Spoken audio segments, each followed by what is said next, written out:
Hello students, here our next lecture of class 9 subject science portion biology natural resources। तो natural resources जो chapter हमारा था हमने start किया था, हमने इसमें natural resources की बात करी थी, the breath of life air की हमने बात करी थी, role of atmosphere in climate control हमने बात करी थी, साथ ही साथ हमने the movement of air यानी कि विंड्स की हमने बात करी थी, रेन की हमने बात करी थी और साथ ही साथ हमने बात करी थी एयर पॉल्यूशन की। हमने जाना कि एयर पॉल्यूशन क्या होता है, एयर पॉल्यूशन कितने तरीके से ये हार्मफुल हो सकता है या किस किस चीज़ के लिए हार्मफुल हो सकता है हमने ये पढ़ा। और साथ ही साथ वाटर और वंडर लिक्विड की भी हमने बात करी, कितना ज़्यादा ज़रूरी है वाटर हमने जाना, वाटर पॉल्यूशन की हमने बात करी। और साथ ही साथ हम पढ़ रहे थे मिनरल्स रिचेज इन सॉइल, यानी कि थोड़ा बहुत हमने इसके बारे में जान लिया था कि सॉइल बनने के लिए कौन कौन से फैक्टर इसमें इंक्लूड होते हैं। तो सन कहीं ना कहीं रिस्पॉन्सिबल होता है सॉइल के बनने के लिए, वाटर भी रिस्पॉन्सिबल होता है सॉइल के बनने के लिए, और साथ ही साथ wind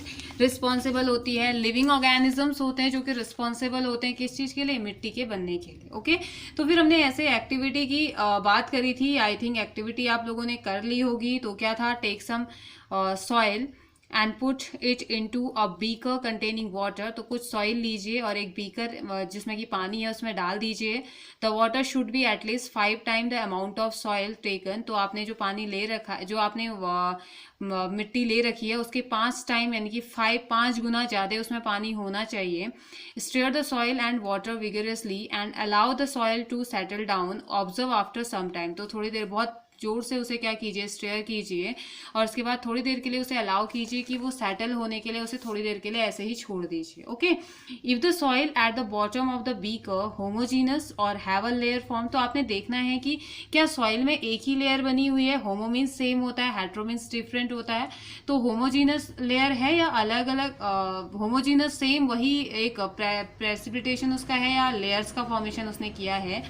if layer have forms how is one layer different from another. अगर आपको दिख रहा है कि लेयर्स का फॉर्मेशन हुआ है तो कैसे वो दो अलग अलग या 3 लेयर 4 लेयर जितनी भी लेयर्स बनी है कैसे वो एक दूसरे से अलग है, वो आपने देखना है। ठीक है, is there anything floating on the surface of the water. आपने ये भी चेक करना है कि क्या कोई चीज ऐसी है जो कि पानी में तैर रही है, पानी की सरफेस में तैर रही है। Do you think some substances would have dissolve in the water. क्या आपको लगता है कि कुछ सब्सटेंसेज ऐसे हैं जो कि पानी में डिजॉल्व हो चुके हैं। हाउ वुड यू चेक, कैसे आप इसे चेक करेंगे। ओके, तो चलिए आगे बढ़ते हैं। एज यू हैव सीन, आपने जैसे देखा है, soil is a mixture. Soil क्या होता है, एक मिक्सचर होता है, बहुत सारी चीजों का मिक्सचर ये है।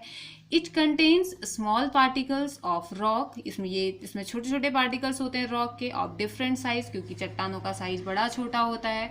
वो चट्टानें टूटती हैं, कोई ज़्यादा टूट गई, कोई कम टूटी, कोई कंप्लीटली ग्राइंड हो गई, कोई नहीं हो पाई। तो ये अलग अलग टाइप का मिलता है ना। It also contain bits of decays living organism which is called humus. और साथ ही साथ इन चट्टानों में कभी दबे हुए अगर कोई लिविंग ऑर्गेनिज्म थे तो उनका भी क्या होता है, सड़ा गला ह्यूमस इसमें प्रेजेंट रहता है। In addition soil also contains various forms of microscopic life. इसके साथ ही साथ जो सॉइल होती है, सॉइल में बहुत ज़्यादा अमाउंट में अलग अलग टाइप के माइक्रोस्कोपिक चीज़ें भी या माइक्रोस्कोपिक लाइफ भी इसमें प्रेजेंट रहती है। यानी कि ऐसे ऑर्गेनिज्म सॉइल में प्रेजेंट रहते हैं जिनको कि हम देख नहीं सकते हैं, लेकिन अगर आप माइक्रोस्कोप की हेल्प लेंगे तो आपको बहुत सारे ऑर्गेनिजम्स उसमें नजर आएंगे, यानी कि लाइफ भी दे रहा है soil. The type of soil is decided by the average size of particle found in it, and the quality of the soil is decided by the amount of humus and the microscopic organism found in it। तो देखिए, जो type soil का जो type होगा वो तो decide करता है कि पार्टिकल का एवरेज साइज कितना होगा। ठीक है, कितने साइज में कितना पार्टिकल, कितना एवरेज साइज पार्टिकल का हमें मिलेगा। और जो क्वालिटी होती है सॉइल की क्वालिटी जो होती है वो बताता है किसको, ये डिसाइड करता है कौन, अमाउंट ऑफ ह्यूमस, कितना ह्यूमस और कितने माइक्रो ऑर्गेनिज्म, कितने माइक्रोस्कोपिक ऑर्गेनिजम्स उसमें प्रेजेंट है, वो उसको डिसाइड करता है। मतलब कि किस टाइप का सॉइल है ये तो डिसाइड करेगा कौन, किस टाइप के पार्टिकल से मिलके वो बना हुआ है। ठीक है, ये और क्वालिटी ऑफ सॉइल कौन बताएगा, किस टाइप के ऑर्गेनिज्म उसमें प्रेजेंट है, किस टाइप का ह्यूमस उसमें प्रेजेंट है, ये क्वालिटी को डिसाइड करता है सॉइल की। Okay, humus Humus is a major factor in deciding the soil structure because it causes the soil to become more porous. तो humus जो होता है एक मेजर फैक्टर की तरह काम करता है जो डिसाइड करता है सॉइल के स्ट्रक्चर को. क्यों? क्योंकि ये क्या करता है, it causes the soil to become more porous. तो ये सॉइल को और ज्यादा पोरस बनाने का, पोरस यानी कि छिद्र युक्त कहा जाता है, ठीक है, और ज्यादा पोरस बनाने का ये काम करता है. Okay, and allows water and air to penetrate deep underground. तो छोटे छोटे छेद होंगे तो ये क्या करेगा, पानी को नीचे नीचे पेनिट्रेट करने की, जाने के लिए हेल्प करता है ताकि पानी अंडरग्राउंड जा सके. The minerals nutrients on the minerals nutrients that are found in a particular soil. वो minerals और nutrients जो कि कहाँ मिलते हैं, particular soil पे particular soil पे मिलते हैं, depends on the rocks it was formed from. तो ये depend करता है उस rock पे जिस rock से ये मिलके बना हुआ है, जिस चट्टान से ये बना हुआ है, जिस चट्टान से ये मिट्टी बनी हुई है, वो बताएगा कि किस टाइप के mineral और nutrients उस जगह की soil में present हैं. Okay, the nutrients contain of a soil. तो जो एक सॉइल जितने न्यूट्रिएंट्स को कंटेन करता है. The amount of humus present in it, कितना अमाउंट उसका ह्यूमस का प्रेजेंट है. And the depth of the soil are, depth कितनी है सॉइल की. Now turn your page. Are some of the factor. तो ये कुछ फैक्टर हैं जो क्या क्या, कितनी, कौन से चट्टान से मिलके बना हुआ है, कितने मिनरल न्यूट्रिएंट्स सॉइल में प्रेजेंट है और कितनी गहराई, कितना डेप्थ उसमें है. ये कुछ फैक्टर हैं that decide which plant will thrive on the soil. कौन सा प्लांट मिक्स हुआ होगा उस सॉइल में, ठीक है, ये बताएगा, या कौन सा प्लांट इसमें हो सकता है. Thus, the topmost layer of the soil that contains humus and living organism in addition to the soil particles is called the top soil.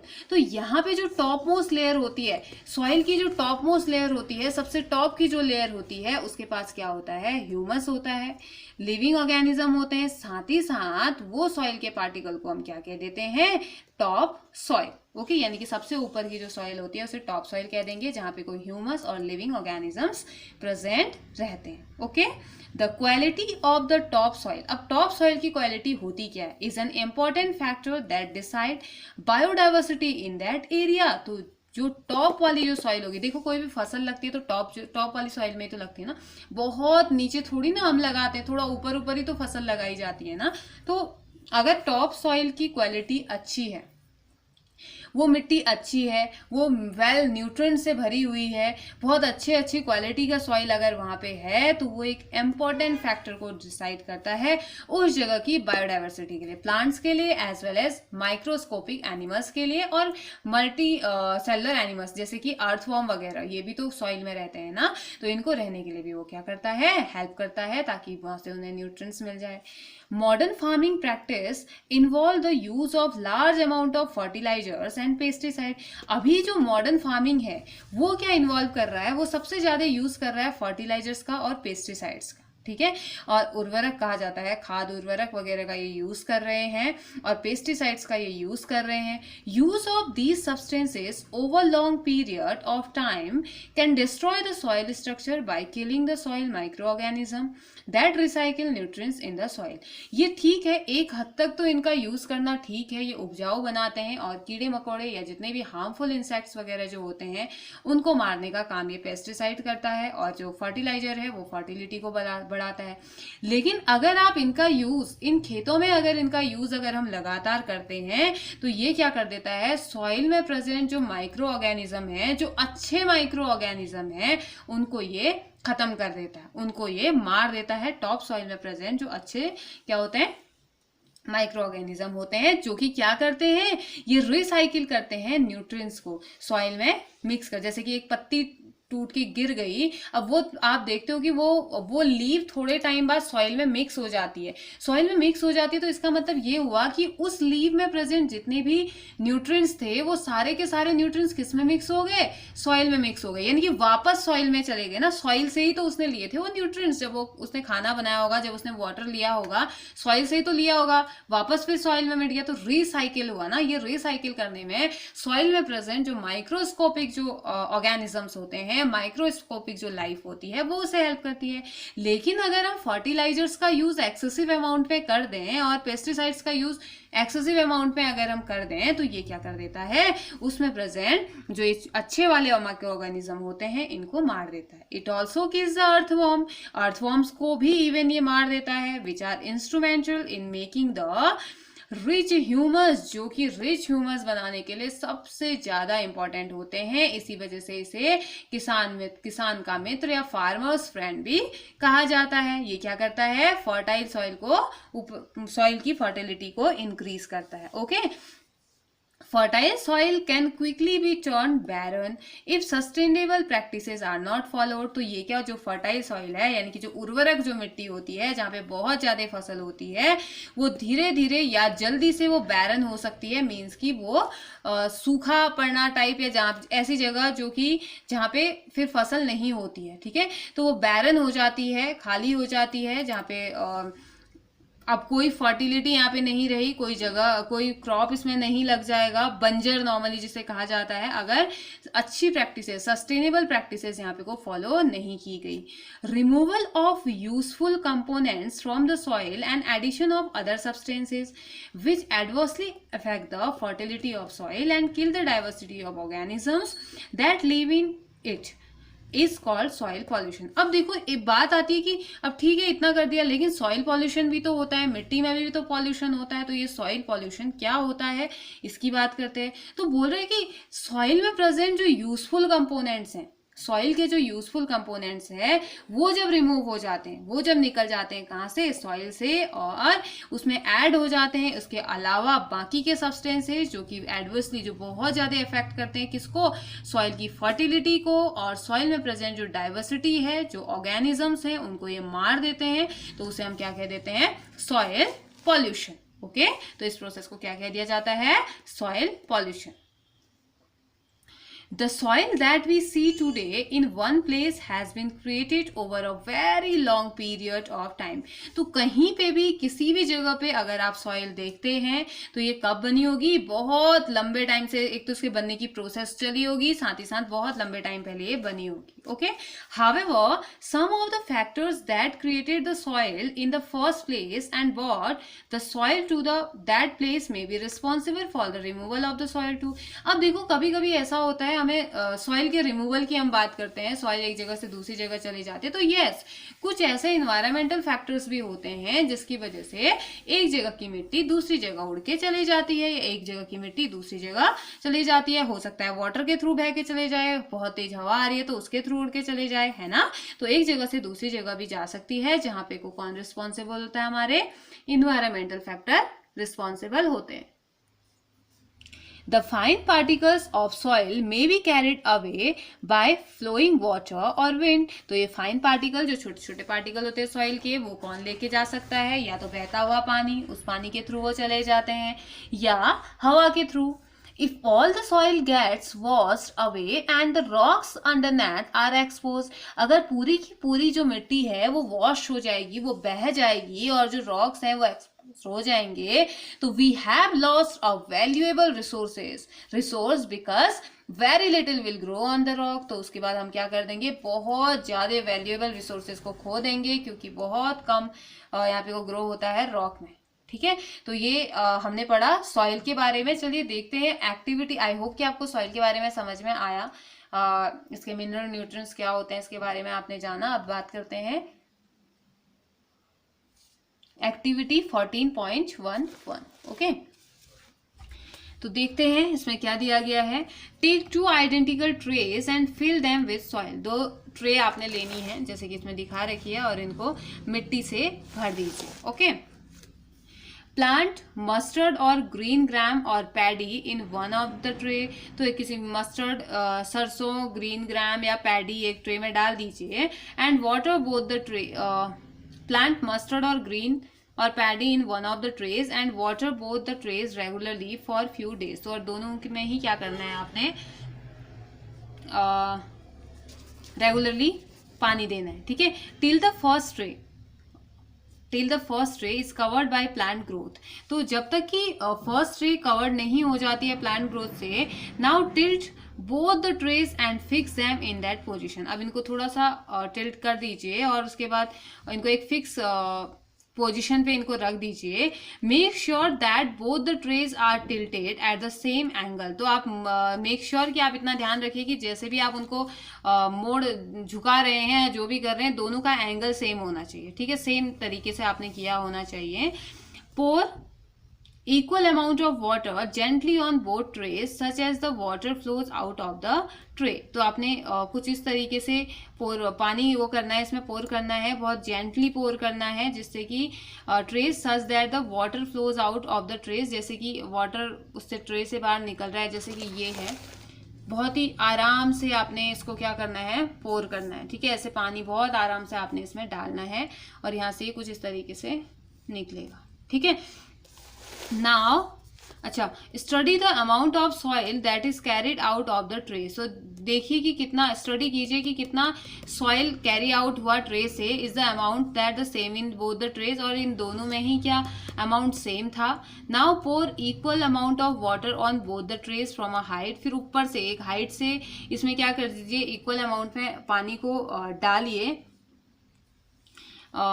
थोड़ा ऊपर ऊपर से इसमें डालना है एक हाइट से. पोर 3 or 4 time the amount that you poured earlier. तो जितना आपने पहले डाला था उससे 3 से 4 बार इसमें ज्यादा डालिए. और उसके बाद study the amount of soil that is carried out the trays now. अब ट्रे में से अब कितना सॉइल निकल के गया है वो आप देखिए.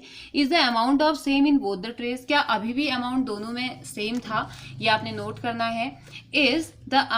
Is the amount of soil that is carried out more or less or equal to the amount washed out earlier. तो पहले जो आपने धोया था उसके कंपैरिजन में क्या सेम अमाउंट में पानी गया था या सेम ज़्यादा अमाउंट में गया था, कम अमाउंट में गया था, ये आपने नोट करना है. ठीक है, तो ये क्या है, effect of flowing water on the top soil. Top soil का इफेक्ट इसमें दिखा रहा है. ठीक है, तो ये तो आप कर सकते हो. बहुत इजी सा एक्सपेरिमेंट है, बहुत इजी से एक्टिविटी है, आप इसे इजीली कर सकते हैं.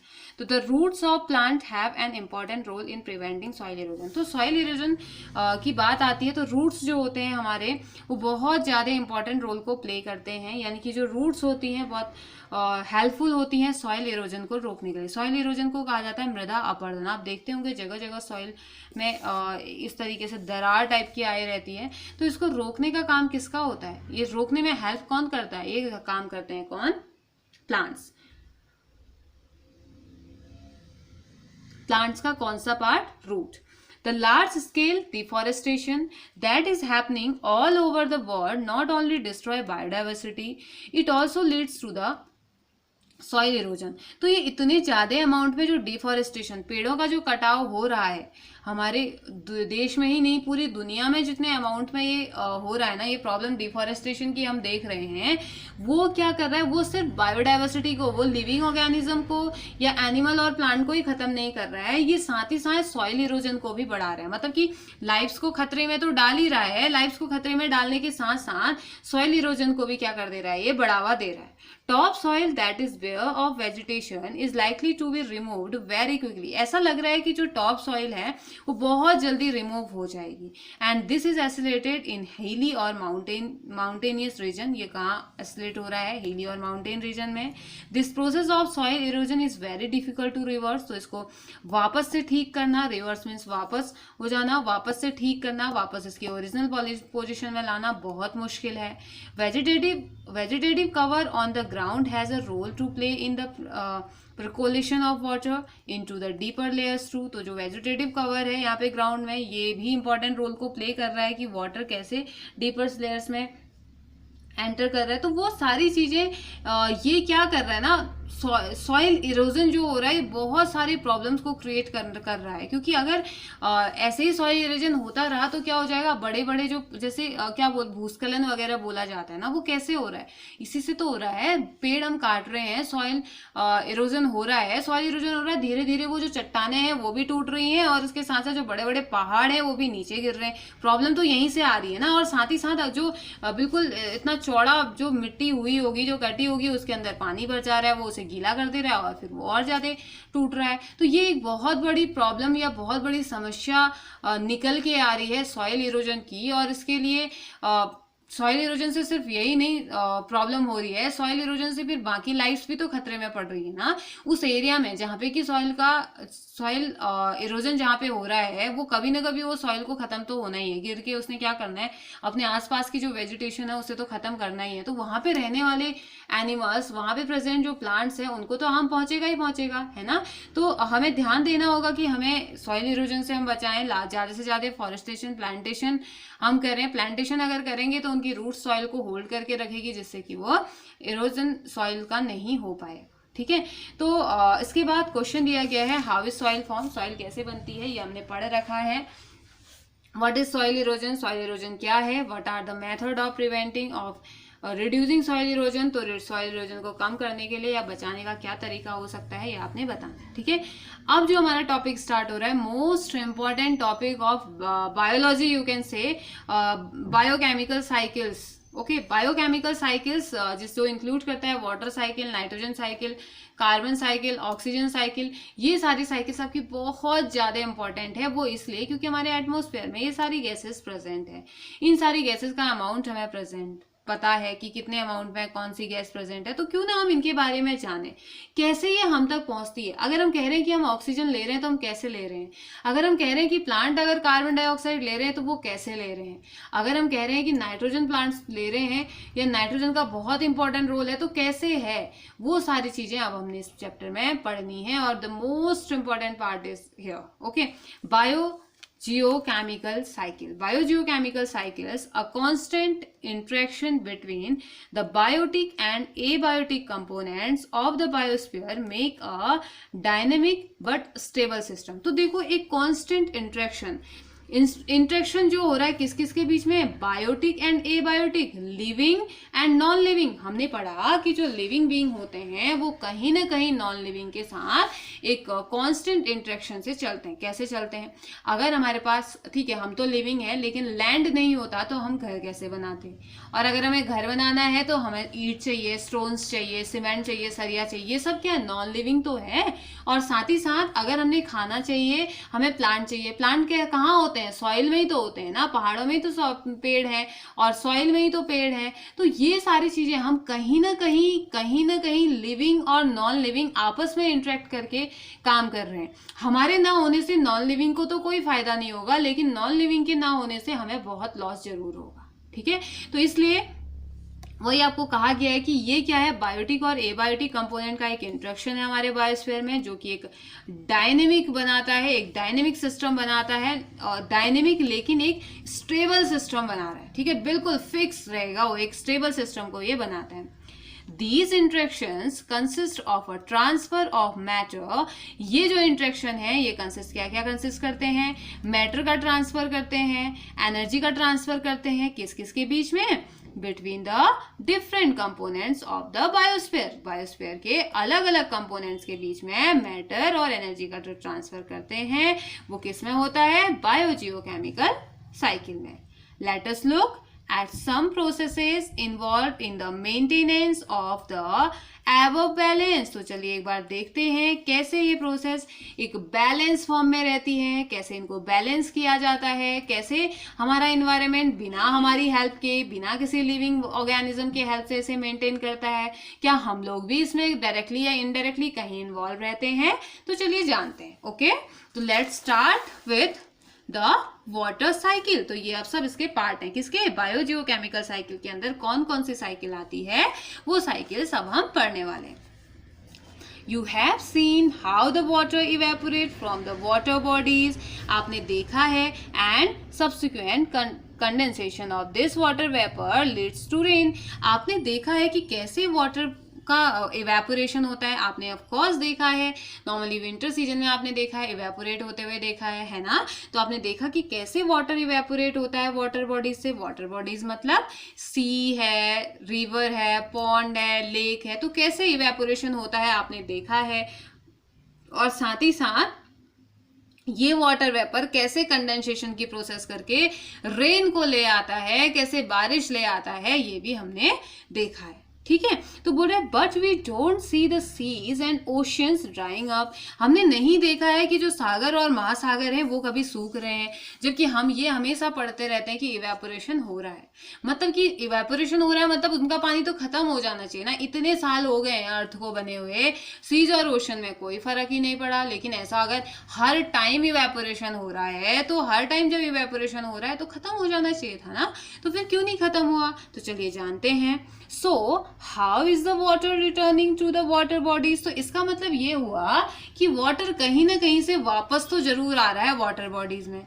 अब वापस तो आ रहा है लेकिन वापस कैसे आ रहा है वो हमने जानना पड़ेगा, है ना। तो the whole process in which water evaporates and fall on the land as rain and later flow back into the sea or river is known as the water cycle।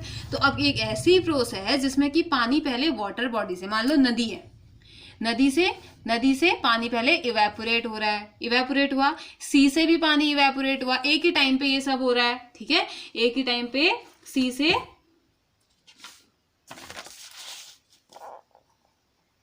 sea, river, oceans, pond, lake, इन सब में क्या हुई? Sunlight आई और यहाँ से water evaporate हुआ, यहाँ से भी इवेपोरेट हुआ, यहाँ से भी इवेपोरेशन इवेपोरेशन इवेपोरेशन, ठीक है। वाटर इवेपोरेट हो जा रहा है और अल्टीमेटली वो कंडेंसेशन करके कर क्या दे रहा है? रेन का फॉर्मेशन कर रहा है। तो जब ये रेन हो रही है तो ये कहाँ पड़ रही है? इन्हीं में तो वापस जा रही है ना। बारिश हो रही है तो बारिश कहाँ? इसी सी में, इसी रिवर में, इसी ओशन में, इसी पॉन्ड में, इसी लेक में तो वापस पड़ रही है। तो इसी को मतलब कि वाटर बॉडी से इवेपोरेट होके वाटर का निकलना और रेन के फॉर्म में वापस उन्हीं वाटर बॉडी में पहुंच जाना, उस वाटर का उन्हीं वाटर बॉडी में पहुंच जाना, इसे हम क्या कह देते हैं? Water cycle. Water cycle means क्या हो गई? वाटर साइकिल, वाटर बॉडी से वाटर को इवेपोरेट होके रेन के फॉर्म में कंडेंस होके फिर रेन हो जाएगी तो वापस उसी वाटर बॉडी में आ जाएगा, तो उसे हम क्या बोल देते हैं? वाटर साइकिल बोल देते हैं। This cycle is not as straightforward and simple as this statement seems to imply, लेकिन ये वाटर साइकिल इतनी ज्यादा इजी है, इतनी ज्यादा सिंपल भी नहीं होती है जितनी ज्यादा सिंपल हमारा ये स्टेटमेंट है, या स्टेटमेंट बहुत जल्दी हम सीख लेते हैं, इतना इजी भी नहीं होता है।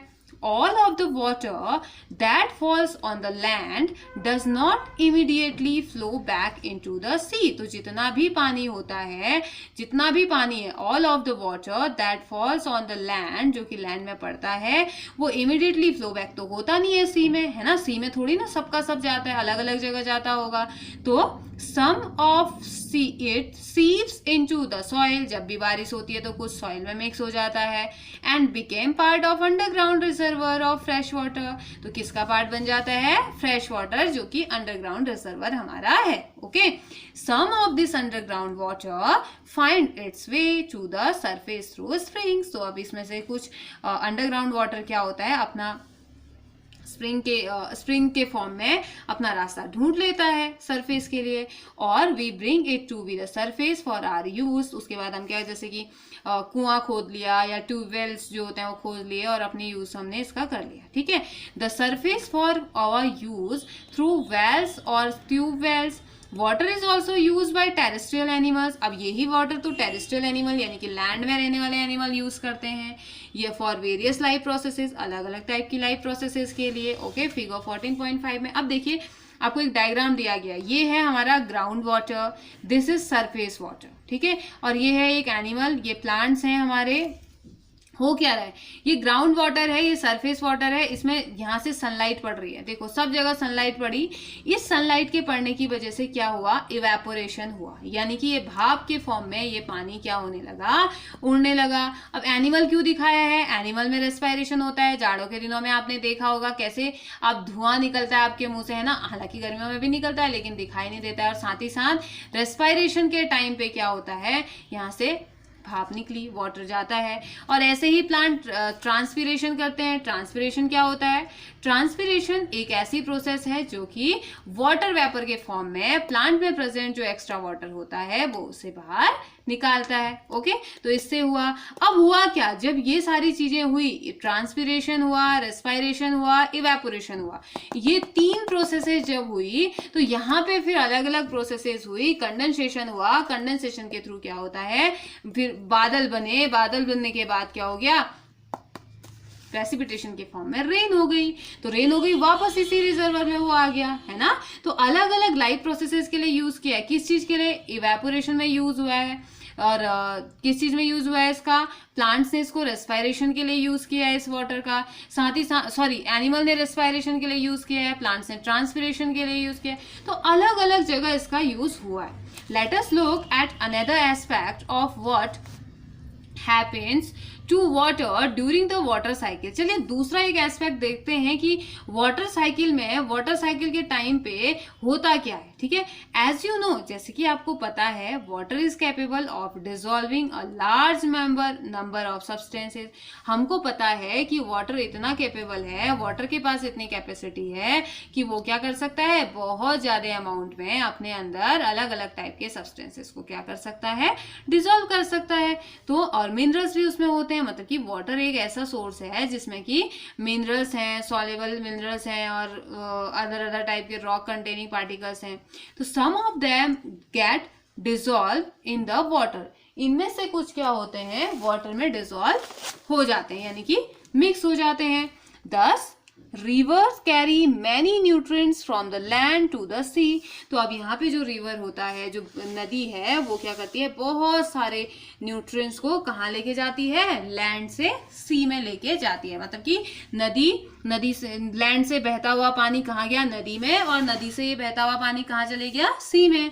And these are use by the marine organisms. तो ये न्यूट्रिएंट्स अब कौन यूज करता है, पानी में प्रेजेंट, सी में प्रेजेंट जो मरीन ऑर्गेनिजम्स होते हैं वो इसका यूज करते हैं। तो 2 तरीके से हुई ना वाटर साइकिल, एक तो रेन के फॉर्म में, मतलब कि इवेपोरेशन, ट्रांसपीरेशन और रेस्पायरेशन के फॉर्म में, ऊपर की तरफ वाटर वेपर के फॉर्म में वाटर गया, उसके बाद रेन के फॉर्म में वापस आ गया। इसे हमने क्या कह दिया, वाटर साइकिल। लेकिन हमने कहा कि वाटर साइकिल एक और तरीके से हो सकती है, जब ये पानी क्या हो रहा है कि हमें पता है कि ये डिसॉल्व करता है बहुत सारी चीजों को, बहुत सारे सब्सटेंसेस को ये डिसॉल्व करने की कैपेसिटी रखता है, बहुत सारे मिनरल्स इस वाटर में रहते हैं। तो ये वाटर क्या करता है, कैपेबल है किस चीज के लिए, डिसॉल्विंग मैनी सब्सटेंसेस। तो अब यही पानी जब अंडरग्राउंड होके, या यही पानी अगर किसी तरीके से रिवर तक पहुंच गया, रिवर्स ने इस पानी को सी तक पहुंचाया, तो इसमें प्रेजेंट न्यूट्रिएंट्स जो मिक्स है, न्यूट्रिएंट्स उसको तो बाहर नहीं निकाल सकते ना हम। नदी में जाए, सी में जाए, ओशन में जाए, तो वो सी में जाएगा तो सी में प्रेजेंट जितने भी ऑर्गेनिज्म होंगे उस पानी से उसका फायदा होगा, उनको अलग अलग टाइप के न्यूट्रिएंट्स मिलेंगे और वो इजीली सर्वाइव कर पाएंगे। ओके, तो आई होप वाटर साइकिल तो आपको समझ में आ गई होगी। अब देखिए, अब नेक्स्ट जो हमने पढ़नी है, the most important cycle of biogeochemical cycle is the nitrogen cycle, the most important cycle. तो एक बार हम इसको बुक के हिसाब से पढ़ लेते हैं, फिर मैं आपको साइक्लिक फॉर्म में इसे बताऊंगी जो कि आपको बहुत ईजी लगेगा। ओके, तो let's start. Nitrogen gas makes up 78% of our atmosphere. अब देखिए, हमारे एटमॉस्फेयर में हमें पता है कि हमारे एटमॉस्फेयर में गैसेस बहुत ज्यादा अमाउंट में प्रेजेंट, मीन्स कि गैसेस मिक्सचर के फॉर्म में प्रेजेंट है, अलग अलग मिक्सचर है गैसेस का। उन्हीं में से एक गैस है नाइट्रोजन गैस, जो कि सबसे ज्यादा अमाउंट में प्रेजेंट है, जिसको कि हमारे एटमॉस्फेयर का 78% पार्ट कवर करता है। And nitrogen is also a part of many molecules essential to life। अब देखिए, नाइट्रोजन एटमॉस्फेयर में तो है ही है, एटमॉस्फेयर में प्रेजेंट होने के साथ साथ जो नाइट्रोजन है वो कहाँ प्रेजेंट है, बहुत सारे लाइफ फॉर्म में प्रेजेंट है, या लाइफ के सर्वाइवल के लिए जहाँ पे बहुत ज्यादा जरूरी मॉलिक्यूल्स जो होते हैं ना, उन मॉलिक्यूल्स में भी ये नाइट्रोजन प्रेजेंट है। जैसे ये कहाँ प्रेजेंट है, प्रोटीन्स एमिनो एसिड से मिलके बने रहते हैं, एमिनो एसिड्स में नाइट्रोजन ही होता है और कुछ नहीं होता है। Nucleic acid, DNA and RNA, DNA NA और आरएनए नाइट्रोजनस बेसिस में प्रेजेंट रहते हैं, यानी कि इसमें भी नाइट्रोजन प्रेजेंट रहता है। एंड सम वाइटामिन्स, कुछ वाइटामिन्स भी ऐसे होते हैं जिनमें कि ये नाइट्रोजन प्रेजेंट रहता है। Okay, nitrogen is found in other biologically important compound such as alkaloid and urea too. अब नाइट्रोजन जो मिलता है ना वो बायोलॉजिकली अदर जो इंपॉर्टेंट कंपाउंड्स हैं उनमें भी मिलता है, जैसे कि यूरिया और एल्केलॉइड्स कुछ होते हैं। यहाँ पर भी नाइट्रोजन हमें देखने को मिलता है, यहाँ पे भी नाइट्रोजन होता है। Nitrogen is thus an essential nutrient for life forms, and life would be simple if all these life form could use the atmospheric nitrogen directly। तो यहाँ पे इतना पढ़ने के बाद हमें इतना तो कंफर्म हो गया है, इतना तो हमें पता चल गया है कि नाइट्रोजन कितना ज़्यादा इंपॉर्टेंट है। नाइट्रोजन बहुत ज़्यादा इंपॉर्टेंट है और ये बहुत अच्छा तब हो जाता जब डायरेक्टली इसको कोई भी लिविंग ऑर्गेनिज्म ले पाता। लेकिन दिक्कत ये है कि नाइट्रोजन कुछ ही ऑर्गेनिज्म, मतलब कि इनको हम डायरेक्टली फॉर्म में, नाइट्रोजन को हम डायरेक्ट फॉर्म में नहीं ले पा रहे हैं। तो however other than a few form of bacteria, कुछ बैक्टीरिया को छोड़ के life form are not able to convert the comparatively inert nitrogen molecule into form like nitrates and nitrite which can be taken up and used to make the required molecule। तो लेकिन अब हम directly इसको ले नहीं पा रहे हैं, तो अब कुछ बैक्टीरिया के अलावा, बैक्टीरिया या कुछ लाइफ फॉर्म के अलावा कोई भी यहाँ पे को एबल नहीं होता है कि जो ये इनर्ट नाइट्रोजन है, जो नाइट्रोजन सिंपल एटमोस्फेयर में जो प्रेजेंट नाइट्रोजन के जो मॉलिक्यूल हैं वो नाइट्रेट और नाइट्राइट में कन्वर्ट कर सकें, ये कैपेबिलिटी सिर्फ कुछ बैक्टीरिया के पास है। ठीक है, तो अब यहाँ पे को होता क्या है कि दीज नाइट्रोजन फिक्सिंग बैक्टीरिया, ये कौन होते हैं, ये नाइट्रोजन क्या करते हैं, नाइट्रोजन को, ये बैक्टीरिया क्या करते हैं, नाइट्रोजन को नाइट्रेट एंड नाइट्राइट में कन्वर्ट करने का काम करते हैं। तो इस टाइप के बैक्टीरिया को क्या कह दिया जाता है, नाइट्रोजन फिक्सिंग बैक्टीरिया। ओके, तो ऐसे बैक्टीरिया जो नाइट्रोजन को, एटमॉस्फेरिक नाइट्रोजन को नाइट्रेट एंड नाइट्राइट में कन्वर्ट करने में हेल्प करते हैं या कन्वर्ट करते हैं, उन बैक्टीरिया को हम क्या कह देते हैं, नाइट्रोजन फिक्सिंग बैक्टीरिया। और then these nitrogen fixing bacteria may be free living, ये फ्री लिविंग हो सकते हैं और भी associated with some species of dicot plant, हो सकता है कि किसी डाइकॉट प्लांट के स्पीसीज में ये प्रेजेंट हो। Most commonly the nitrogen fixing bacteria are found in the roots of legumes। तो जो सबसे ज्यादा जो कॉमन नाइट्रोजन फिक्सिंग बैक्टीरिया है ना वो कहाँ मिलता है, लेग्यूमिनस प्लांट होते हैं, जैसे कि दाल वगैरह होती है ना, पल्सेस वगैरह जो होती है, उनकी जड़ों में कुछ नोट्स टाइप के प्रेजेंट रहते हैं, वहां ये प्रेजेंट रहते हैं nitrogen fixing bacteria. Generally the plant which give us pulses. ठीक है, ऐसे प्लांट में ये प्रेजेंट रहते हैं, ऐसे प्लांट के रूट्स में ये प्रेजेंट रहते हैं, रूट नोड्यूल्स में ये प्रेजेंट रहते हैं, जो कि हमें पल्सेस देते हैं। In special structure as structures called root nodule. तो इनका जो स्पेशल स्ट्रक्चर होता है उसे क्या कह देते हैं, जहां पे बैक्टीरिया प्रेजेंट रहते हैं उसे रूट नोड्यूल्स के नाम से जाना जाता है। Other than these bacteria, in bacterias के अलावा the only other manner in which the nitrogen molecule is converted to nitrate and nitrite is by physical process। मतलब कि दो टाइप की हमारे पास प्रोसेस है, यानी कि दो ऑप्शन हमारे पास हैं। एक ऑप्शन तो ये कि बैक्टीरिया हमें हेल्प करें या बैक्टीरिया क्या करें, नाइट्रोजन को नाइट्रेट और नाइट्राइट में कन्वर्ट करें। ठीक है, दूसरा ऑप्शन ये है, एक और तरीका है, एक फिजिकल प्रोसेस है। अब इसको, ये प्रोसेस तो हमने जानी कि हमने कहा ठीक है कुछ नाइट्रोजन फिक्सिंग बैक्टीरिया होते हैं, उन्हीं के पास एक कैपेबिलिटी होती है जो कि लेग्यूमिनस प्लांट में जो प्रेजेंट रहते हैं, उनके रूट में प्रेजेंट रहते हैं, उन्हीं बैक्टीरिया के पास एक कैपेबिलिटी होती है कि वो एटमॉस्फेरिक नाइट्रोजन को नाइट्रेट और नाइट्राइट में कन्वर्ट करके अदर्स को लेने लायक को बनाते हैं। ठीक है, बाकी मतलब कि औरों के एनिमल्स या जो प्लांट्स इसको लेते हैं उसको लेने लायक ये बनाते हैं। ठीक है, जबकि एक और प्रोसेस है, अगर कभी ऐसा हुआ कि ठीक है अगर नहीं है ये तो कुछ दूसरी प्रोसेस है जिसे हम फिजिकल प्रोसेस कह रहे हैं। फिजिकल प्रोसेस में होता क्या, कौन सी फिजिकल प्रोसेस है जो कि नाइट्रोजन फिक्सिंग में हेल्प करती होगी, तो वो फिजिकल प्रोसेस कौन सी है, ड्यूरिंग लाइटनिंग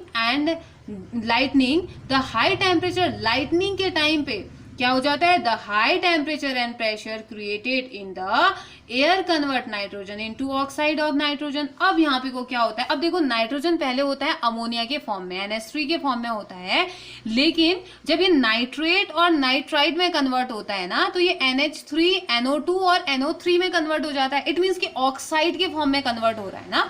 ऑक्सीजन N में पहले जो H था वो H हट के अब O आ गया है, भले O2 आए O3 आए। तो ये लाइटनिंग क्या करती है उसे, अब जब ये O2 और O3 के फॉर्म में आएगा तो इसे हम क्या कह देते हैं, नाइट्रेट और नाइट्राइट हम इसे कह देते हैं, ठीक है। NO2 और NO3 का जो फॉर्म होता है नाइट्रोजन वाला, उसे नाइट्रेट और नाइट्राइट कह देते हैं हम। तो ये क्या करता है, जो लाइटनिंग की वजह से और हाई टेम्परेचर और प्रेशर की वजह जो क्रिएट लाइटनिंग की वजह से जो हाई टेम्परेचर और प्रेशर जो क्रिएट होता है वो क्या कर देता है, नाइट्रोजन को नाइट्रोजन के ऑक्साइड्स में कन्वर्ट कर देता है, और नाइट्रोजन के ऑक्साइड नाइट्रेट और नाइट्राइट होते हैं, जिस फॉर्म को क्या करते हैं, प्लांट्स लेते हैं, ठीक है, या जिस फॉर्म को अदर एनिमल्स लेते हैं। तो these oxide dissolve in water to give nitric and nitrous acid. अब ये ऑक्साइड क्या कर देते हैं, वाटर के साथ मिक्स हो जाते हैं ताकि नाइट्रिक एसिड दें और नाइट्रस एसिड दें, and fall on land along with rain, और ये क्या कर देते हैं, लैंड में गिरने लगते हैं रेन के साथ। These are then utilized by various life forms। तो उसके बाद ये कौन इसको यूज करते हैं, अलग अलग टाइप के लाइफ फॉर्म इसको यूज करते हैं। तो इतना आया ना समझ में। तो what happens to the nitrogen once it is converted into forms that can be taken up and used to make nitrogen containing molecules। तब क्या होता है नाइट्रोजन का, एक नाइट्रोजन जब कन्वर्ट कर दिया जाता है, भले माइक्रो ऑर्गेनिज्म के थ्रू कर दिया जाता है या फिजिकल प्रोसेस के थ्रू कर दिया जाता है, उसको कन्वर्ट कर दिया जाता है, उन कंपाउंड्स में या उन मॉलिक्यूल्स में कन्वर्ट कर दिया जाता है कि जिनको अब आप यूज कर सकते हैं, जिनको अलग अलग टाइप की लाइफ फॉर्म्स यूज कर जाती है। तो तब क्या होता है, क्या फिर ये नाइट्रोजन खत्म हो जाता है? तो बोला plants generally take up nitrates and nitrites. Plant क्या करते हैं, नॉर्मली उनका काम होता है कि वो डायरेक्ट नाइट्रोजन को तो ले नहीं सकते हैं, तो वो किसको लेते हैं, नाइट्रेट्स और नाइट्राइट को वो लेते हैं और इन्हें कन्वर्ट कर देते हैं किसमें, एमिनो एसिड में, which are used to make protein.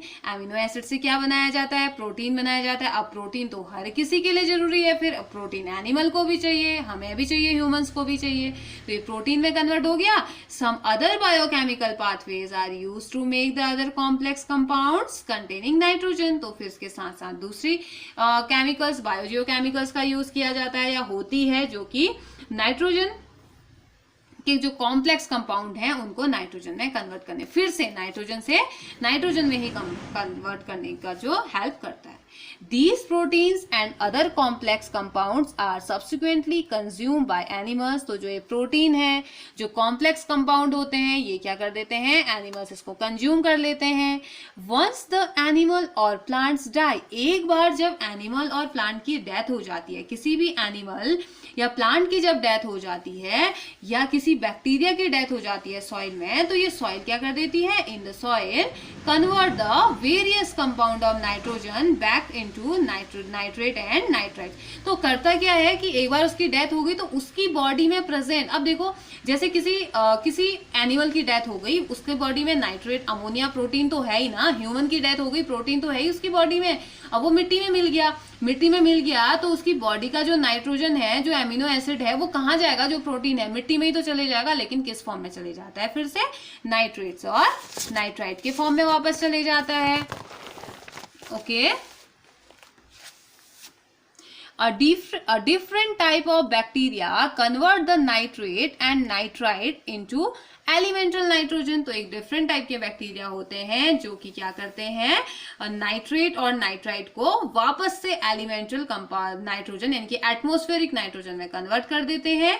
दस there is a nitrogen cycle in nature in which nitrogen passes from its elemental form in the atmosphere into simple molecule in the soil and water। तो ये एक nitrogen cycle है। Nitrogen cycle जो nature में है वो हमें बताती है कि जहाँ वो उसमें क्या होता है, जो नाइट्रोजन है वो पास होती है एलिमेंटल फॉर्म से एटमॉस्फेयर में, किस फॉर्म में, अपने सिंपल मॉलिक्यूल के फॉर्म में, नाइट्रेट और नाइट्राइट के फॉर्म में, in the soil and water which get converted to more complex molecule in living beings. तो लिविंग बींग्स की बॉडी में जाके और ज्यादा कॉम्प्लेक्स कंपाउंड में ये मिक्स हो जाते हैं या चेंज हो जाते हैं, and back again to the simple nitrogen molecule in the atmosphere. और वापस से क्या हो जाते हैं, बैक हो जाते हैं किस फॉर्म में, सिंपल नाइट्रोजन के कंपाउंड में। ठीक है, तो एक नाइट्रोजन साइकिल आपकी बुक में दी गई है। ठीक है, देखिए अब मैं यही साइकिल आपको बहुत इजी तरीके से बताती हूँ। ठीक है, आपको अभी तो आपको लग रहा होगा कि ये शुरू भी कहाँ से होती है ना, स्टार्ट भी कहाँ से होती है, लग रहा होगा। आपको यही नाइट्रोजन साइकिल बताऊंगी, बट एक सिंपल सी एक तरीके के थ्रू हम इसको सीखते हैं। तो देखिए नॉर्मली जो नाइट्रोजन अभी साइकिल हमने पढ़ी यही होती है नॉर्मली नाइट्रोजन साइकिल, और ये डिपेंड करती है 3 या 4 फैक्टर पे। एक तो हम कहते हैं बायोलॉजिकल नाइट्रोजन फिक्सेशन, दूसरा कहते हैं एटमॉस्फेरिक नाइट्रोजन फिक्सेशन, तीसरा हम कहते हैं अमोनिफिकेशन, चौथा कहते हैं नाइट्रिफिकेशन, एंड फोर्थ वन होता है डिनाइट्रिफिकेशन, जैसे कि आपको दिया गया है। ठीक है, जैसे कि this one is biological nitrogen fixation. ठीक है, this nitrogen fixation is known as biological nitrogen fixation. फिर देन अमोनिफिकेशन आपको दिखाई दे, एटमॉस्फेरिक नाइट्रोजन फिक्सेशन यहाँ कहीं से आपको दिखाया जाएगा, ये एटमॉस्फेरिक, जैसे इसमें भी दिखाया गया है atmospheric and industrial nitrogen fixation. Third one is ammonification आपको दिखाया जाएगा। अमोनिफिकेशन के बाद नाइट्रिफिकेशन आपका है, और नाइट्रिफिकेशन के बाद डिनाइट्रिफिकेशन है। सारे के सारे स्टेप्स आपको दिए गए हैं ना। तो फर्स्ट स्टेप जो कि आपको शो नहीं किया गया है उसे बोलते हैं बायोलॉजिकल नाइट्रोजन फिक्सेशन। ठीक है, बायोलॉजिकल नाइट्रोजन फिक्सेशन। तो अब देखो बायोलॉजिकल नाइट्रोजन फिक्सेशन क्या होता है ना, जितने भी प्लांट और एनिमल जो होते हैं वो क्या करते हैं, हमें पता है कि ऑक्सीजन को लेते हैं। ठीक है, और प्लांट ड्यूरिंग फोटोसिंथेसिस के टाइम पे इसको कार्बन डाइऑक्साइड की जरूरत पड़ती है, मतलब कि ऑक्सीजन रिलीज हो रहा है फोटोसिंथेसिस के टाइम पे, उस टाइम पे कार्बन डाइऑक्साइड का भी यूज हो रहा है, प्लांट कार्बन डाइऑक्साइड का यूज करते हैं। अब यहाँ पे को होता क्या है ना, जो नाइट्रोजन गैस है यहाँ पे को जो नाइट्रोजन है, जैसे हम कार्बन डाइऑक्साइड, जैसे प्लांट कार्बन डाइऑक्साइड को ले रहे हैं और जैसे हम लोग या ह्यूमन या एनिमल ऑक्सीजन को ले रहे हैं, वैसे प्लांट और ह्यूमन दोनों के दोनों नाइट्रोजन को नहीं ले पा रहे हैं, नाइट्रोजन को लेने की कैपेसिटी नहीं है। अब ये जो नाइट्रोजन को लेने की जो कैपेसिटी है, ये तो कुछ, ये किस फॉर्म में हम ले सकते हैं, प्रोटीन के फॉर्म में हम ले सकते हैं, है ना, प्रोटीन एमिनो एसिड्स के फॉर्म में ले सकते हैं। अब ये जो बायोलॉजिकल नाइट्रोजन फिक्सेशन करने की जो कैपेबिलिटी है, ये बायोलॉजिकल नाइट्रोजन फिक्सेशन में क्या होता है, इसको चेंज किया जाता है किस फॉर्म में। अब देखो चलिए मैं ऐसे बता देती हूँ आपको, ये है हमारा, चलिए मैं स्टार्ट करती हूँ, nitrogen in atmosphere. Okay, nitrogen है जो कि हम एटमॉस्फेयर में प्रेजेंट नाइट्रोजन की बात करते हैं। तो ये एटमॉस्फेरिक नाइट्रोजन सबसे पहले कहाँ जाता है, बायोलॉजिकल नाइट्रोजन फिक्सेशन के थ्रू ये एंटर करता है, कहाँ, प्लांट्स में। ठीक है, मतलब कि ये क्या होगा, प्लांट्स में नाइट्रोजन फिक्सेशन के थ्रू प्लांट्स में क्या करता है, एंटर ये करता है। ठीक है, biological nitrogen fixation plant and animal generally take in oxygen and plant during, means की animal generally take oxygen and plants during photosynthesis take carbon dioxide as a gas, and this nitrogen cannot be taken but few of the plants like leguminous। अब यहाँ पे को जो plant होंगे ना, कौन से प्लांट ले रहे हैं, लेग्यूमिनस प्लांट्स हमने बात करी ना, पल्सेस वगैरह जो होती हैं, तो उनको हम प्लांट्स लिख देते हैं। तो यहाँ पे बायोलॉजिकल नाइट्रोजन फिक्सेशन की बात कर रहे हैं, तो बायोलॉजिकल नाइट्रोजन फिक्सेशन एक ऐसी प्रोसेस जहां पे लेग्यूमिनस प्लांट क्या कर रहे हैं, डायरेक्टली इस नाइट्रोजन को एक्सेप्ट कर रहे हैं। सिर्फ यहाँ पे को लेग्यूमिनस प्लांट होंगे, बाकी प्लांट बेटा नहीं होंगे, क्योंकि बाकियों के पास कैपेबिलिटी नहीं है। क्यों नहीं है, क्योंकि लेग्यूमिनस प्लांट ही ऐसे प्लांट है जिनके पास वो नाइट्रोजन फिक्सिंग बैक्टीरिया है, इनके पास बैक्टीरिया है, इन्होंने नाइट्रोजन को फिक्स किया, तो इसे क्या बोल देंगे, बायोलॉजिकल नाइट्रोजन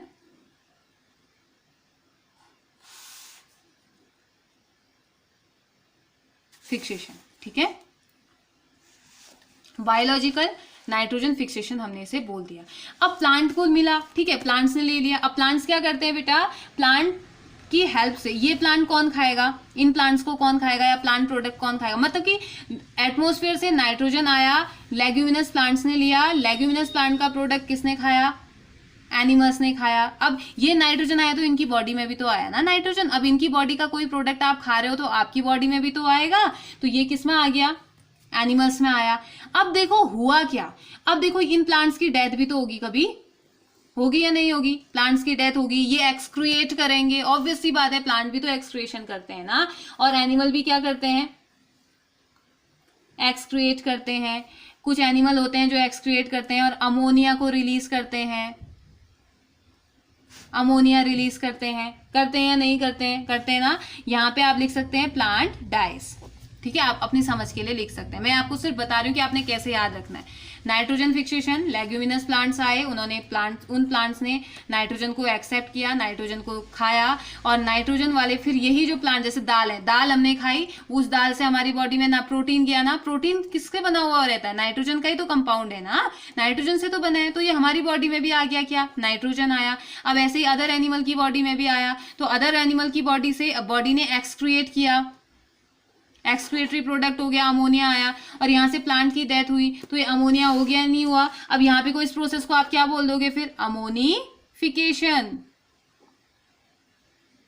नाइट्रोजन का अमोनिया में कन्वर्ट होना, अमोनिफिकेशन हुआ या नहीं हुआ, हो गया ना, अमोनिफिकेशन इसे हम बोल देंगे। अब नेक्स्ट स्टेप, अमोनिया बन गया, अमोनिफिकेशन हो गया, तो अब होता क्या है ना, ये अमोनिया, इस अमोनिया को अब कन्वर्ट कर दिया जाता है किसमें, ये अमोनिया में क्या हो जाता है, यानी कि जो ये NH3 था ये क्या हो जाता है, अब ऑक्सीजन से रिएक्शन करके, ऑक्सीजन और वाटर से ये रिएक्शन करके ये किसमें कन्वर्ट हो जाता है, nitrogen, nitrate and nitrate, nitrite and nitrate में ये कन्वर्ट हो जाता है। लेकिन उससे पहले क्या होता है ना, हमने कहा कि एक तरीका तो ये है, दूसरा हमने कहा कि फिजिकल प्रोसेस भी होती है।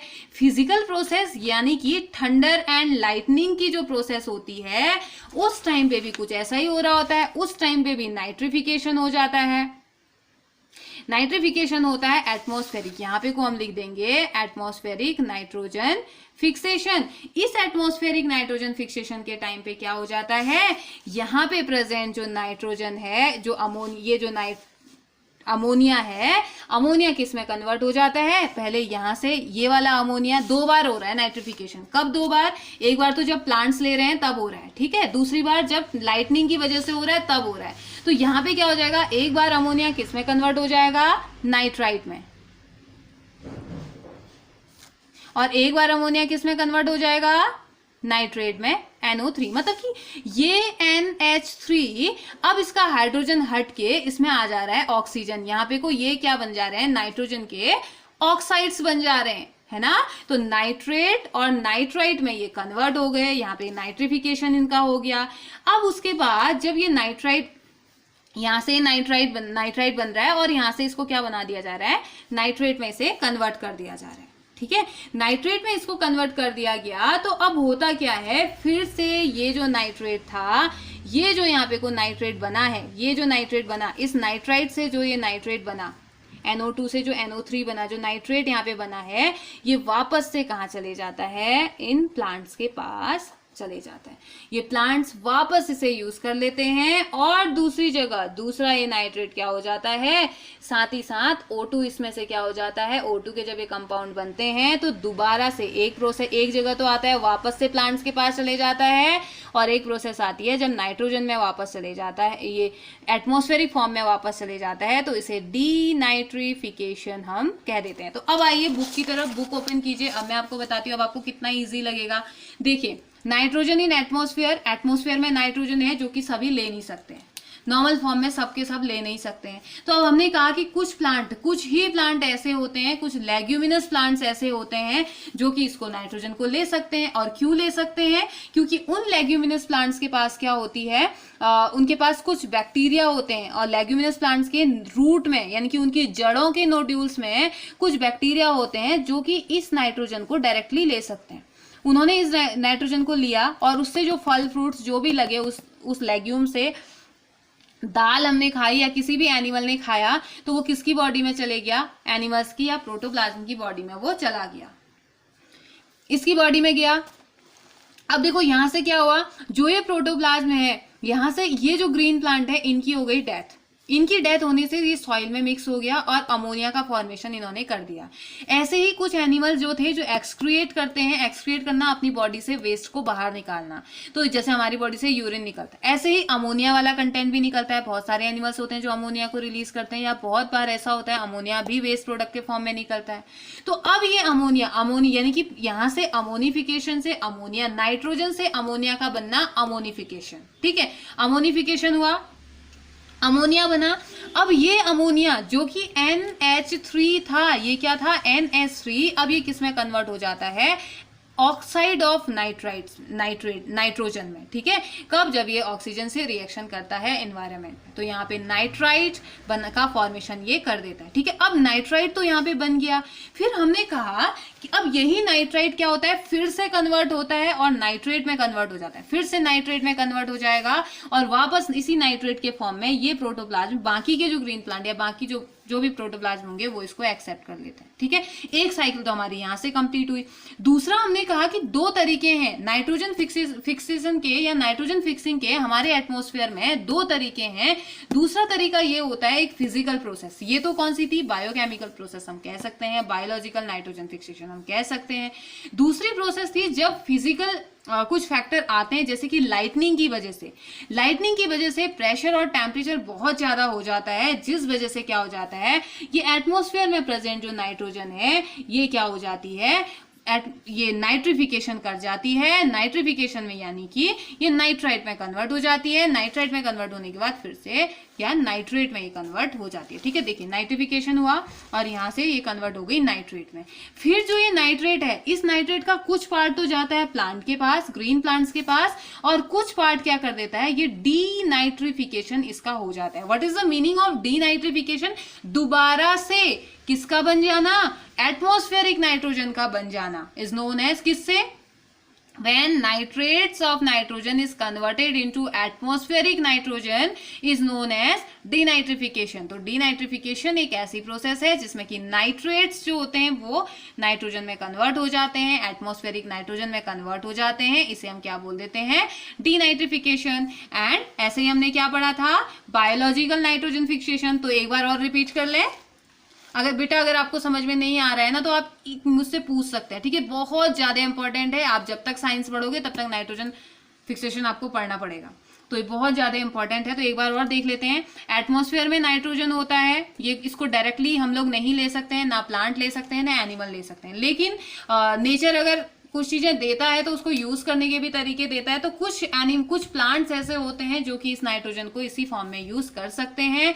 वो प्लांट्स कौन से होते हैं, लेग्यूमिनस प्लांट्स होते हैं। लेग्यूमिनस प्लांट्स वो होते हैं जो कि हमें पल्सेस देते हैं, ओके, दाल वगैरह जो हमें देते हैं। तो वो उन प्लांट्स ने लिया, हमने उन प्लांट्स का प्रोडक्ट खाया एनिमल्स ने, और हमारी बॉडी में भी ये नाइट्रोजन आ गया, लेकिन दूसरे फॉर्म में आ गया, ओके, प्रोटीन के फॉर्म में आ गया। क्या प्रॉब्लम है, हमें तो नाइट्रोजन से मतलब है ना, तो प्रोटीन के फॉर्म में आ गया। अब ये एनिमल एक्सक्रिएट करते हैं और बना देते हैं अमोनिया। इन प्लांट्स की डेथ हो जाती है, ये भी बना देते हैं अमोनिया।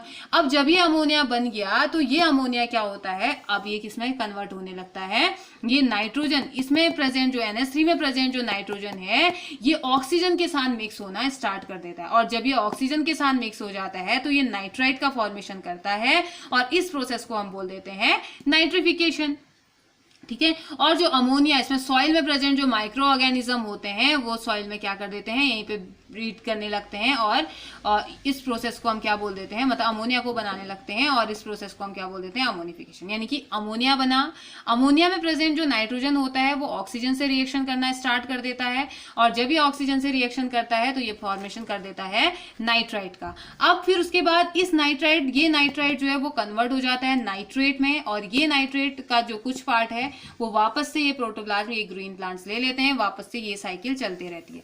लेकिन हमारे एनवायरनमेंट में दो तरीके से नाइट्रोजन फिक्सेशन हो सकता है, एक तो बैक्टीरिया के थ्रू हुआ या लेग्यूमिनस प्लांट्स के थ्रू हुआ, दूसरा जो होता है वो होता है फिजिकल फैक्टर्स के थ्रू। फिजिकल फैक्टर्स जैसे कि थंडर और लाइटनिंग जो होती है, उस टाइम पे होने वाला जो प्रेशर है, जो टेम्परेचर है, उस टेम्परेचर और प्रेशर की वजह से ये एटमॉस्फेरिक नाइट्रोजन क्या हो जाती है, ये इसमें भी नाइट्रिफिकेशन होता है, यानी कि ये पहले नाइट्राइट में कन्वर्ट होता है, फिर ये किसमें, नाइट्रेट में कन्वर्ट होता है। और जब ये नाइट्रेट में कन्वर्ट हो जाएगा तो ये भी क्या करता है, इसका ये पार्ट जो होता है वो कुछ पार्ट, अगर ये अब प्लांट वाला हम नहीं पढ़ रहे ना ये, तो अब ये नाइट्रेट क्या हो जाएगा, डीनाइट्रिफिकेशन कर देता है, यानी कि ये दोबारा से नाइट्रोजन को, जो नाइट्राइट इसने बनाए, नाइट्रेट्स जो इसने बनाए, ये दोबारा से एटमॉस्फेरिक नाइट्रोजन में इसको कन्वर्ट कर देता है। और जो यूज करना होगा वो प्लांट्स और एनिमल यूज करेंगे, जो यूज नहीं करना होगा वो वापस से कहाँ चला जाएगा, हमारे एटमॉस्फेयर में वो उसे बैक कर दिया जाता है। ठीक है, तो ये हमारी क्या थी, नाइट्रोजन साइकिल थी। नेक्स्ट जो लेक्चर है उसमें हम कार्बन साइकिल पढ़ेंगे। कार्बन साइकिल भी बहुत ज्यादा इंपॉर्टेंट है बेटा, बहुत ज्यादा इंटरेस्टिंग साइकिल है। देखने से तो आपको बहुत टफ लग रही होगी ना, जैसे ये लग रही थी ना टफ, ऐसा लग रहा था स्टार्ट कहाँ से होता है, ये यहाँ से पढ़े या यहाँ से पढ़े, याद कहाँ से करें हो जाती है ना। तो याद तो बिल्कुल करना ही नहीं है, बस समझना है आपने, रटना बिल्कुल नहीं है, आपने बस समझना है। अगर आपको एक बार समझ में आ गया ना तो आप आंख बंद करके भी ऐसे ही कर लेंगे। तो आपने क्या करना है, ये आपने रिवाइज कीजिए, आप 2 3 4 बार जितनी बार सुन सकते हैं इस वीडियो को, इस ऑडियो को देखिए, आप इसको जितनी बार सुन सकते हैं सुनिए। और अगर आपको फिर भी समझ में नहीं आ रहा है तो आप पूछिए, मैं दोबारा से इसका लेक्चर तैयार कर दूंगी। अगर आपको समझ में नहीं आ रहा है तो मैं दोबारा से बताऊंगी, बट बेटा इसको पढ़ो, बहुत ज्यादा इंपॉर्टेंट है। और नेक्स्ट लेक्चर में हम करेंगे कार्बन साइकिल, नेचर में कार्बन साइकिल की बात करेंगे, और ग्रीन हाउस इफेक्ट की हम बात करेंगे। ऑक्सीजन साइकिल है हमारी, ऑक्सीजन साइकिल की हम बात करेंगे, और साथ ही साथ ओजोन लेयर, ओजोन लेयर के फायदे, ओजोन लेयर डिप्लेशन के बारे में हम, और ओजोन लेयर की खत्म होने की, या ओजोन लेयर जो हमारी पतली पड़ रही है, ओजोन होल, ये सारी चीजों के बारे में हम पढ़ेंगे। साथ ही साथ ग्रीन हाउस गैसेस कौन कौन सी होती हैं ये हम पढ़ेंगे। तो आज के लेक्चर में हमने क्या क्या पढ़ा, आज के लेक्चर में हमने मिनरल रिचेज इन सॉइल का थोड़ा सा पोर्शन हमने आगे बढ़ाया, और biogeochemical the most important part of this chapter हमने पढ़ा बायोजियोकेमिकल साइकिल्स। और उन बायोजियोकेमिकल साइकिल में हमने फर्स्ट पढ़ी वाटर साइकिल, जो कि ये भी उतनी ही इंपॉर्टेंट है जैसे कि बाकी की जो साइकिल इंपॉर्टेंट है। फिर उसके बाद हमने नाइट्रोजन साइकिल पढ़ा, हमने देखा कि कैसे कुछ बैक्टीरिया और कैसे फिजिकल फैक्टर नाइट्रोजन को फिक्स करते हैं, और नाइट्रोजन फिक्स मतलब कि नाइट्रोजन को कैसे कन्वर्ट कर दे रहे हैं, हमारे यूज में आने लायक उसे कैसे वो बना दे रहे हैं, हमने ये पढ़ा। ठीक है, तो बेटा इसे रिवाइज कीजिए, नोट्स बनाइए, और बार बार इसको बनाने की कोशिश कीजिए, इस साइकिल को बनाने की कोशिश कीजिए। साइकिल इसलिए कहा गया क्योंकि वापस घूम फिर के नाइट्रोजन में ही कन्वर्ट हो जा रहा है। ठीक है, तो जितना यूज करना है यूज किया, जितना यूज नहीं करना है एटमॉस्फेयर में नाइट्रोजन के ही फॉर्म में ही चला गया। इसीलिए 78% का 78% ही रहता है। आपने कभी नहीं देखा होगा कि आज 78% आपकी बुक लिख रही है, अगले साल 60% 30% लिख दे रही है, ऐसा थोड़ी ना होता है, ऐसा कभी नहीं होता है ना। आपने देखा होगा अगर 21 पॉइंट समथिंग आप ऑक्सीजन पढ़ते हैं तो हमेशा वही एक कॉन्स्टेंट रहता है। नाइट्रोजन आप 78% पढ़ रहे हो या बताया गया आपको 78% है तो उतना ही होता है। ऐसे ही कार्बन डाइऑक्साइड 0.03 होता है तो उतना ही होता है। गैसेस फिक्स अमाउंट में इसीलिए है फिक्स अमाउंट में क्योंकि उनकी साइकिल चल रही है, वो एक फॉर्म से दूसरे फॉर्म में कन्वर्ट तो होते जरूर हैं लेकिन वो खत्म नहीं होते। ओके, तो बेटा इसे पढ़िए, रिवाइज कीजिए, और बार बार करने की इसे कोशिश कीजिए, बार बार बनाने की कोशिश कीजिए, आपको लर्न भी हो जाएगा और अच्छे से समझ में भी आ जाएगा। ओके, तो तब तक के लिए हैव ए नाइस डे।